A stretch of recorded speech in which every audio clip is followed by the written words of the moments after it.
नमस्कार। आप देख रहे हैं बुलंद आवाज पूजा सिंह के साथ। दोस्तों, स्वागत है आप सभी का आज के इस नए वीडियो में।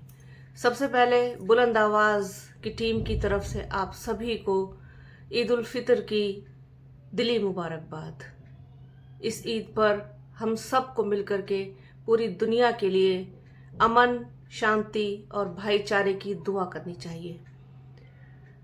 वीडियो शुरू करने से पहले आप लोगों को बता दूं कि जिस टॉपिक पर मैं बात करने जा रही हूं वो टॉपिक बहुत सोचने का विषय है।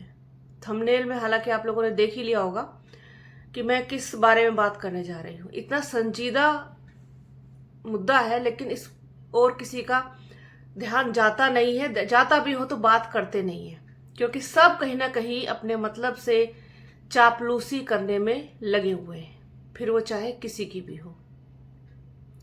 लोकतांत्रिक देश में जहां पर जनता सरकार को चुनती हो, चुन करके विधानसभा संसद भेजती हो, ऐसे देश में विपक्ष एक बहुत मजबूत भूमिका में होना चाहिए।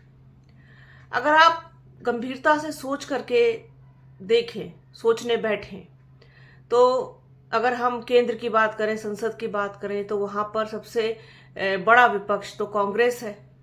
कांग्रेस, इसके अलावा उत्तर प्रदेश की बात करें तो यहाँ पर सबसे बड़ा विपक्ष समाजवादी पार्टी है, क्योंकि सबसे ज्यादा सीटें उनके पास हैं विपक्ष में, उधर कांग्रेस के पास हैं। लेकिन इन दोनों ही विपक्षों के जो नेता हैं, जो सर्वोच्च नेता हैं, जो शीर्ष हैं, चाहे वो नेता विपक्ष राहुल गांधी हो या फिर इधर अखिलेश यादव हो, समाजवादी पार्टी के मुखिया, क्या ये आपको कभी मैच्योरिटी की बात करते हुए दिखाई देते हैं? क्या लगता है आपको कि ये उस तरीके की भूमिका निभा रहे हैं जो एक विपक्ष को निभानी चाहिए? बहुत ही अजीबोगरीब बातें और बहुत ही अजीबोगरीब हरकतें इन लोगों की होती हैं। आप ये देखिए, अगर इन्होंने जनता के मुद्दे, विपक्ष की भूमिका निभाते हुए बहुत ढंग से, बहुत मजबूती के साथ रखे होते, तो सरकार भी उन पर सोचने पर और बात करने पर विवश हो जाती। उनको पता है अच्छी तरीके से कि बहुत मजबूत विपक्ष नहीं है, बल्कि एक कमजोर विपक्ष है। ये कुछ कर नहीं पाएंगे। इनकी आवाज हम तक पहुंचने से पहले ही दब जाएगी। आपने देखा होगा, एक टाइम होता था कि इनका खुद का ही आप देख लीजिए, जब भारतीय जनता पार्टी जब विपक्ष में थी, तब सिलेंडर के दाम बढ़ते हों, महंगाई के बढ़ते हों, तो किस तरीके से ये सभी लोग सड़क पर उतर के और सिलेंडर लेके और सब्जी की टोकरी लेके और ये सब करके, स्मृति ईरानी और तमाम जो नेता थे, अरुण जेटली और भी बहुत सारे लोग थे, तो ये लोग बैठ जाते थे। क्या आपको इस वक्त इस तरीके की भूमिका में कोई दिखाई देता है? इमेच्योरिटी की बातें, इमेच्योरिटी की हरकतें, कोई गरिमा रही नहीं गई है किसी भी चीज की। किसी भी तरीके का कोई एक जिम्मेदाराना जो एक पद कह लीजिए या हक कह लीजिए, वो निभाने की कंडीशन में ही नहीं है, स्थिति में ही नहीं है। मुझे लगा कि इस पर बात करनी चाहिए आप लोगों से कि ये आखिरकार चल क्या रहा है, कर क्या रहे हैं। कुछ भरोसेमंद सा नहीं नजर आता। तो जब भरोसा नहीं नजर आता, भरोसा दिखाई नहीं देता, आप लोगों के लिए लड़ते हुए दिखाई नहीं देते, तो आप पर लोग भरोसा कैसे करेंगे? जब बात होती है सरकार की, मौजूदा सरकार की और केंद्र की सरकार की, उत्तर प्रदेश की सरकार की, तो बहस होती है लोगों से, तो लोग एक सवाल रखते हैं जो बहुत ही ज्यादा इम्पोर्टेंट सवाल है और बहुत मजबूत सवाल है। उसका उत्तर जब देने की बारी आती है तो अच्छों के मुंह सिल जाते हैं, टेप लग जाता है।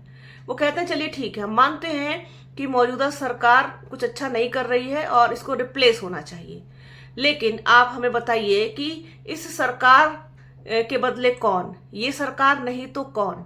नरेंद्र मोदी नहीं तो कौन? उत्तर प्रदेश में योगी आदित्यनाथ नहीं तो कौन?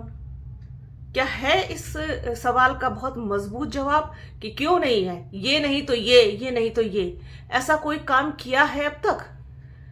उधर 12 साल हो गए केंद्र में, इधर 10 साल होने जा रहे हैं अगले साल को। किया है कोई काम ऐसा कि जिससे जनता का भरोसा आप जीत पाए? एक अब क्या रह गया है कि ट्वीट करने की राजनीति रह गई है। सबने निकलना सड़कों पर बंद कर दिया है। सड़क पर उतरना, निकलना, लोगों के लिए लड़ना, जमीन पर उतर करके लड़ना, सब बंद कर दिया है लोगों ने। उनको लगता है कि हम बहुत बड़े नेता हैं। ये नहीं पता कि नेता बनाया किसने है। जनता ने बनाया है आपको नेता।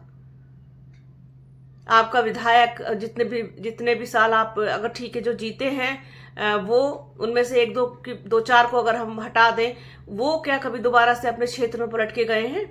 जिनकी सरकार है वही नहीं जाते हैं, तो आपके विपक्ष में बैठे हुए तो क्या ही जाएंगे? कभी मिलने की कोशिश की है जनता से? कभी उनकी समस्याएं सुनने की कोशिश की है? परेशानी दूर करने की कोशिश की है? सिलेंडर नहीं मिल रहे हैं लोगों को, उनके लिए कुछ करने का सोचा कभी? आज मैं एक वीडियो देख रही थी, लखनऊ का है। अखिलेश यादव ईद की नमाज के बाद लोगों से मिलते हुए दिखाई दे रहे हैं। अब आप उनका मिलना देखिएगा, उनकी बॉडी लैंग्वेज देखिएगा। हाथ मिलाते हुए लोगों से बड़ा कष्ट हो रहा था। मुझे तो ऐसा लग रहा है कि बहुत कष्ट उनको हो रहा था। मत मिलाते अगर इतना ही कष्ट हो रहा था तो। देखिएगा आप लोग, वो सोशल मीडिया पर है, तमाम प्लेटफॉर्म्स पर आपको वो वीडियो मिल जाएगा, किस तरीके से हाथ मिला रहे हैं। लोगों के बीच चले जाया करते थे। एक दौर था, उस दौर के प्रधानमंत्री बीच में चले जाया करते थे, मुख्यमंत्री लोगों के बीच में। कोई वीआईपी कल्चर जैसी उतनी बड़ी चीज नहीं होती थी। आज भले ही बहुजन समाज पार्टी एक विधायक वाली पार्टी हो, उसके पास सीटें नहीं है, उसके पास बहुत मजबूत स्थिति में वो नहीं है, लेकिन फिर भी बसपा सुप्रीमो मायावती जिस तरीके से लोगों की बात रखती हैं, लोगों के मुद्दे उठाती हैं, वो बहुत इंपॉर्टेंट है। अब आप देखिए, जैसे आज ईद है तो ईद के लिए ट्वीट किया गया, राहुल गांधी का ट्वीट सिर्फ ईद मुबारक, और अखिलेश यादव का तो ट्वीट बड़ा अजीब सा है कि सबके अपने अपने चांद और इसी तरीके से कुछ करके है, और ईद मुबारक। अब बसपा सुप्रीमो मायावती लिखती हैं, उन्होंने अपने एक्स पर पोस्ट किया है कि रमजान के मुबारक पवित्र महीने में एक महीने का रोजा और तरावी आदि की इबादतों के बाद आज ईद उल फित्र त्योहार की खुशी कि उत्तर प्रदेश और समस्त देशवासियों में भी खासकर देश एवं दुनिया भर में रहने वाले सभी भारतीय मुसलमान परिवारों को मेरी दिली मुबारकबाद, तथा अन्य भारतीयों के साथ साथ उन सभी के लिए भी एक अच्छी जिंदगी की शुभकामनाएं, जिसकी गारंटी परम पूज्य बाबा साहेब डॉक्टर भीमराव अंबेडकर के भारतीय संविधान ने सभी नागरिकों को दी है। सभी लोग आपसी मेलजोल, भाईचारा, सौहार्द, संयम एवं सहनशीलता की परंपरा को बनाए रखने में अपना पूरा योगदान दें, ताकि देश में समता मूलक विकास की बात आगे बढ़े और यहाँ देश की खुशी एवं खुशहाली में सभी लोग उसके हिस्सेदार बनकर उस पर गर्व करें। अब आप सोचिए कितना जिम्मेदाराना पोस्ट लिखा है बसपा सुप्रीमो मायावती ने, जिस तरीके से विपक्ष को मजबूत होना चाहिए। मैं ये नहीं कहती कि बसपा बहुत मजबूती के साथ कुछ लड़के और लोगों के हकों की बात कर रही है या उतर रही है, इस तरीके से चलिए ठीक है। इस समय जिस तरीके के हालात हैं, जिस तरीके के जो भी है, तो सब अपनी अपनी जिस तरीके से भूमिका निभा रहे हैं उसी तरीके से बसपा भी निभा रहे, लेकिन कम से कम बात तो दमदार तरीके से रखती है, मुद्दे तो दमदार तरीके से उठाती है। जिस तरीके से सरकार को घेरती हैं, जिस तरीके से कांग्रेस को, दूसरे विपक्ष को घेरती हैं, कम से कम वो तो मजबूती से होता हुआ दिखाई देता है। बाकी राहुल गांधी हो चाहे अखिलेश यादव हो, इनका तो बचपना ही नहीं खत्म होता। अगर वास्तव में इन्होंने कभी सियासत को सीरियसली तरीके से लिया होता, लोगों को, जनता को, देश को सीरियसली लिया होता, तो शायद आज इतना कमजोर विपक्ष नहीं होता। बात किस चीज की जानी चाहिए और बात किस चीज की होती है। कभी वो एप्स्टीन फाइल को लेकर के पीछे पड़ जाते हैं, कभी संविधान की किताब को लेकर चल देते हैं, कभी वो कर्नल वाली किताब को लेकर के उनका कुछ समझ ही नहीं आता कि आखिरकार चल क्या रहा है, कब मैच्योर होंगे, कब बड़े होंगे, कब बड़ा होगा विपक्ष, कब मैच्योर होगा विपक्ष। और अगर नहीं होगा तो इस तरीके से साल दर साल विपक्ष में ही बैठा रहेगा, क्योंकि आपके अंदर कुछ बदलने की मुझे लगता है ना तो शक्ति है, ना कवायद है, ना नियत है, ना इच्छा है। तो इस टॉपिक पर मुझे लगा कि अपने दर्शकों के साथ इस पर बात करनी चाहिए, इसको शेयर करना चाहिए। मुझे ऐसी उम्मीद है कि ये वीडियो आपको पसंद आएगा, और पसंद आए तो कमेंट बॉक्स में जरूर बताइएगा।